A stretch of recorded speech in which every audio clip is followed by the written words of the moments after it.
আদি লম্বা একটা নিঃশ্বাস নিয়ে বলল, আমি জানি তুই কিসের জন্য এত অস্থির হচ্ছিস, কিন্তু আদিবা যা হওয়া সেটা তো হয়ে গিয়েছে। আমি চাইলেই তোর সতীত্ব ফিরিয়ে দিতে পারবো না।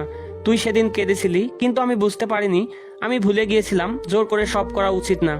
আমি তোর উপর অতিরিক্ত অধিকার দেখিয়ে ফেলেছি, তার জন্য আমি দুঃখিত। তবে আমি আর কখনো এই ভুল করব না। দেখ, গত রাতে তোর সাথে কিছু করা তো দূরের কথা, তোর সাথে থাকিনি পর্যন্ত। ওই দিনের জন্য তুই আমাকে ক্ষমা করে দে প্লিজ। আর শুধুমাত্র এই কারণেই নিজেকে আমার সাথে থাকার জন্য ফোর্স করিস না। জীবনে তো একটাই, সমাজ কিংবা পরিবার কি বলবে সেভাবেই নিজেকে কষ্ট দিস না। এইসব কোনো ব্যাপার না, কিছুদিন পরেই ভুলে যাবি। আপনি কি বুঝতে পারছেন আপনি কি বলছেন? আদি এবার এগিয়ে গিয়ে আবিদার হাত ধরে এনে নিজের কাছে বসালো। আদিবা, আমি কোনোদিন তোর কোনো ক্ষতি চাইনি। কোনো সম্পর্ক 3টা শর্ত থাকে, মেনে নেওয়া, মানিয়ে নেওয়া অথবা ছেড়ে দেওয়া। আমি সবগুলো ধাপেই ট্রাই করেছি। প্রথমে মেনে নেওয়ার চেষ্টা করেছি, সেজন্য তোর সাথে নিজেকে এত বছর দূরে রেখেছি, যাতে আস্তে আস্তে তোর চালচলন মেনে নিতে পারি। বিশ্বাস কর, মেনে নিতে শিখেছিলাম। যেদিন আমাকে পুলিশ ধরে নিয়ে গেল, তুই সেদিন নিলয়ের সাথে ফিরেছিলি। আমি জেনেও রিয়াক্ট না করার চেষ্টা করেছি, কিন্তু আমার মেনে নেওয়াটা তোর কাছে যথেষ্ট ছিল না। তারপর চেষ্টা করলাম মানিয়ে নেওয়ার, তোকে বোঝানোর চেষ্টা করলাম। জোর করে মানিয়ে নিতে চেয়েছিলাম, তাই জোর করে বিয়ে করলাম, কিন্তু তাতেও ব্যর্থ হলাম। তুই মেনে নিতে পারলি না, তাই এবার ছেড়ে দেওয়া ছাড়া আর কোনো পথ খোলা নেই। আমরা দুজন দূরমেরুর বাসিন্দা। আমরা একসাথে থাকলে দুজন কারো বড় ধরনের বিপদ হতে পারে, তাই এখন এই একটা পথেই খোলা আছে। আদিবা আদির কথায় কোনো জবাব দিতে পারছে না। ভিতরটা যেন ভেঙে চুরে চুরমার হয়ে যাচ্ছে। মনের মাঝে হাজারো কথা জমা থাকলেও গলায় এসে আটকে যাচ্ছে। কিছু বলতেও পারছে না, তবে আদির অনর্গল বলেই চলছে। আর একটা কথা, তুই যে অযথা সন্দেহ নাটক করছিলি, আমি সেটা জানতাম। আমি তোর হাত কাটার কারণ জানার জন্য যখন সিসিটিভি চেক করছিলাম, তখনই দেখছিলাম আঙ্কেলেরা এসে। তাই তুই যে অযথা সিনক্রেট করেছিস জানতাম, সেজন্যই তোর সাথে এই রুট বিহেভ করছিলাম। এইসব আমাকে সন্দেহ করার জন্য ছিল না, তুই ভুল করেছিস সেটা বোঝানোর জন্য ছিল। কিন্তু তুই যখন হারিয়ে গেলি, বুঝলাম আমার রুট বিহেভ করাটা উচিত হয়নি। তারপর তোকে যখন হাসপাতালে দেখলাম, আমি ভেবেছিলাম তুই সত্যি অ্যাক্সিডেন্ট করেছিস। আমি সেটা মেনে নিতে পারিনি। তখন নিজের কাছে প্রতিজ্ঞা করেছিলাম, তোর যা করার কর, আমি আর তোর জীবনে ঢুকবো না। বেঁচে আসিস এটাই আমার কাছে অনেক।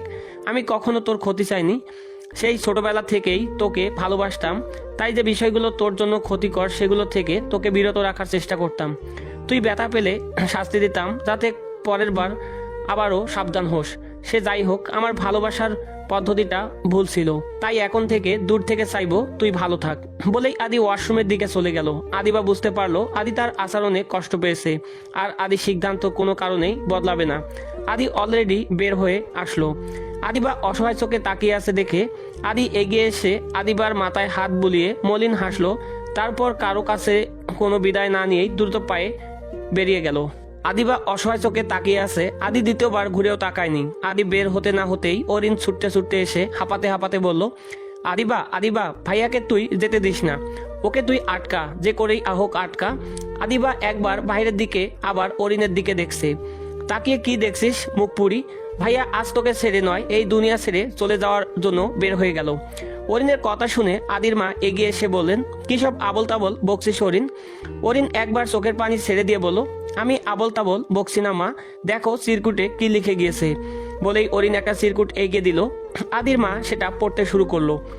বাবা মা, তোমাদের কাছ থেকে বিদায় নেওয়ার মুখ আমার নেই। আমি জানি না চির বিদায় কি নিতে হয়, তা কাউকে বিদায় জানাতে পারলাম না। আর আদিবার কাছ থেকে বিদায় নেওয়ার সাহস আমার নেই। এই মুখের দিকে তাকিয়ে বিদায়ের কথা বলার হিম্মত আমার কোনো দিন হবে না, তাই এভাবেই বিদায় নিচ্ছি। যাই রে আদিবা, হয়তো আর কোনোদিন আর দেখা হবে না, তবে আমি যেখানেই থাকি না কেন সবসময় চাইবো তুই ভালো থাক। দোয়া করি সুখী হ, আমার জন্য দোয়া করিস। এপারে তো আমার বেপরোয়া ভালোবাসা পূর্ণতা পেল না, ওপারে যেন পূর্ণতা পায়। আজকাল প্রতিটা সকাল উৎকণ্ঠার ভেতর কাটে আদিবার। উৎকণ্ঠার সাথে চাপা উদ্বেগ। অল্পতেই অস্থির হয়ে পড়ে সে। গেটের সামনে শব্দ হতেই ছুটে যায়, কান খাড়া করে শুনে কেউ এসেছে কিনা। দিন দিন কেমন যেন পাল্টে যাচ্ছে মেয়েটা। খাওয়া দাওয়ার ব্যাপারে বড্ড উদাসীন ভাব দেখাচ্ছে। খেতে চায় না বললেই চলে। আগে চুপচাপ থাকলেও বাসার কাজ করতে বেশ আগ্রহ ছিল, কিন্তু আজকাল কোনো ব্যাপার কোনো উৎসাহ নেই। কিন্তু গেট খোলা খুবই আগ্রহ। সে বারবার হাসি মুখে গেটের কাছে যায় আর ফিরে আসে মলিন মুখে। আদিবার এমন আচরণের কারণ বাসার সবাই বুঝে। কেটে গেছে 2টি মাস। আদি চলে গিয়েছে, ফোন করে জানিয়েছে সে ভালো আছে আর কখনো বাসায় ফিরবে না, সেটাও জানিয়েছে। কিছুদিন যাবৎ শরীর বিশেষ ভালো লাগছে না আদিবার। পেটে একটা চাপ অনুভব করছে। এই উপসর্গটি তার নতুন। কোনো কিছু নিয়ে চিন্তিত হলেই পেটে তীক্ষ্ণ যন্ত্রণা শুরু হতে থাকে। ডক্টর দেখানোর দরকার বোধ হয়, কিন্তু সময় করে যাওয়া হচ্ছে না বলে ভুল হবে, সে নিজেই যাচ্ছে না। প্রতিদিনের মতো নতুন একটা সকালের সূচনা হলো। ভোর সকাল 7টার কাছাকাছি। সবাই ঘুমাচ্ছে, শুধু ঘুম নেই আদিবার চোখে। আদিবা উঠে শাড়ি গায়ে চুল আশ্রে গায়ে পাতলা চাদর জড়িয়ে ঘর ছেড়ে হতেই মা অবাক হয়ে বললেন, কোথায় যাচ্ছিস তুই? আদিবা অস্বস্তি নিয়ে জবাব দিল, এই একটু রাস্তায় কি? কিছু না, একটু হাঁটবো আর কি। শরীর ভালো না বলছিলি? বাইরে বেশ ঠান্ডা, এখন কোথাও যেতে হবে না। আদিবা কি মায়ের কথা শুনলো না? ওইদিকে ইচ্ছা করেই এড়িয়ে গেল। বুঝলেন না শাহানা বেগম।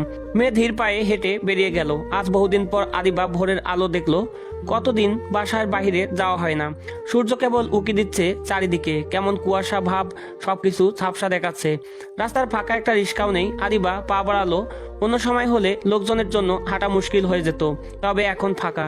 রিক্সা পেলেই আদিবা হয়তো রিক্সাতেই যেত।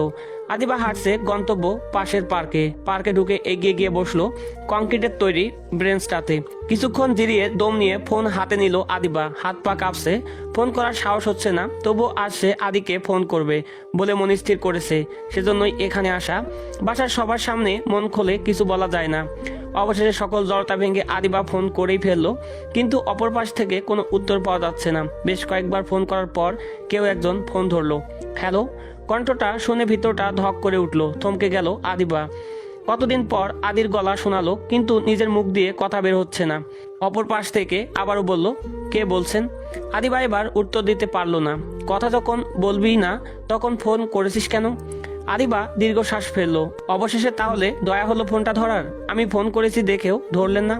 আদিবার কথা শুনে ফোনের অপর পাশে কিছুক্ষণ নীরব রইল। তারপর উত্তর আসলো, আমি ফোনের কাছে ছিলাম না, তাই ধরতে পারিনি। সেদিন যে সারা রাত কল দিলাম, সেদিন ধরেননি কেন? ঘুমিয়ে পড়ছিলাম। মিথ্যা বলবেন না প্লিজ। সত্যি বলে কি তোর ভালো লাগবে? যাই হোক, এইসব স্যার কি বলবি বল, আমার একটু তাড়া আছে। এখনো এত রেগে আছেন? রাগ আমার ছিল, আর সেই রাগের জন্য কি কি হারিতেছি তুই ভালো করেই জানিস। তাই এখন আর রাগ টাগ করি না। তাই শুধু ভুলভাল কথা বলিস না। তাছাড়া তুই আমার রাগের হিসাবে নিতে ফোন করেছিস নি নিশ্চয়ই, তাই কি বলবি সেটা বল। আমি মানে ডিভোর্সের ব্যাপারে কিছু বলবি? চমকে উঠল আদিবা। ডিভোর্স? কিসের ডিভোর্স? আদি কি তাহলে তাকে ডিভোর্স দেওয়ার সিদ্ধান্ত নিয়েছে? ডিভোর্স মানে? কেন বাবা, তোকে কি কিছু বলেনি? কি বলবে? ভেবে দেখলাম ডিভোর্স দিতে 6 মাসের বেশি সময় লাগে। দেখা গেল তোর কাউকে পছন্দ হলো, কিন্তু ডিভোর্সের জন্য বিয়ে করতে পারছিস না। তাই ভাবছি আগেই ডিভোর্সটা করে রাখি। বাবাকে বলেছি তোর জন্য ভালো একটা ছেলে দেখতে। আদির কথায় চোখে কোণে বেয়ে 2 ফোঁটা জল গড়িয়ে পড়লো। আদিবা ফুপিয়ে কাঁদছে, কিন্তু আদিকে বুঝতে দিতে চায় না। তুই কি কাঁদছিস আদিবা? কই না তো। আমাকে তুই কোনোদিনও ফাঁকি দিতে পারিসনি, তাই আজ অযথা অসম্ভব চেষ্টা নাইবা করলি। আজাইরা কারণে কান্নাকাটি করা তো তোর অভ্যাসটা এবার বদলানো উচিত। চোখের জল এত সস্তা নাকি যে কারো কথায় ধরতে হবে? চোখের জল কি বাজারে কেনাবেচা হয়? তাহলে সেটা সস্তা নাকি দামি বিচার করলেন কিভাবে? তুই কি কারণে কতটা কাঁদতে পারিস তা অন্তত আমার চেয়ে ভালো আর কেউ জানে না। এখন নিশ্চয়ই ভাবছিস আমি খুব মহান হয়ে গিয়েছি, তাই তোর সব ইচ্ছা এত সহজে পূরণ করে দিচ্ছি, সেই আনন্দে কাঁদছিস তাই না? কিন্তু আমি শুধু তোর জন্য না, নিজের জন্য এই সিদ্ধান্ত নিয়েছি। আমি এই দায়বদ্ধ সম্পর্কে মধ্যে আর থাকতে চাই না। আপনি কি বলছেন বুঝতে পারছেন? দিন বদলেছে তো, আজকাল কাউকে অত বুঝি না, বোঝার ক্ষমতা হারিয়ে ফেলেছি বোধ হয়। এত কঠিন হওয়ার ভান কেন করছেন?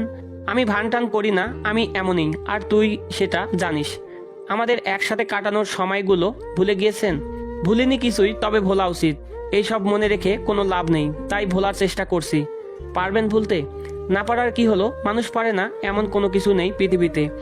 আমরা কি একসাথে থাকতে পারি না? আদি হাসলো, চাপা কণ্ঠস্বরে জবাব দিল, পারি বলছিস? তুই বড্ড আবেগী আদিবা, কখন কি বলিস নিজেও জানিস না। এখন এমন ভাবে কথা বলছিস যেন তোকে আমি ছেড়ে দিয়েছি, কিন্তু সত্যটা তো এমন না। সত্যটা হলো আমি তোকে ছাড়িনি, বরং জোর করে ধরে রাখতে চেয়েছিলাম, কিন্তু আমি তোর যোগ্য ছিলাম না, তাই ধরে রাখতে পারিনি। তাহলে এখন আমার অপরাধী বানাতে চাইছিস কেন? যদি বলিস আমি অপরাধী, হ্যাঁ আমি অপরাধী, ভালোবাসার অপরাধে আমি অবশ্যই অপরাধী। একজনকে বেপরোয়াভাবে ভালোবেসেছিলাম, তাই আমার ভালোবাসার পূর্ণতা পায়নি। ভালোবাসার বিনিময়ে শরীর পেয়েছি, কিন্তু মনটা আধায় রয়ে গেল। এর চেয়ে বড় শাস্তি আর কি হতে পারে? এই অপরাধে আরও শাস্তি দিতে চাস? কোনো উত্তর দিল না আদিবা। আদিবা, আমায় একটু তাড়া আছে, এখন রাখি। রাখবেন? ছটপট উত্তর দিয়ে ফোন কেটে দিল আদি।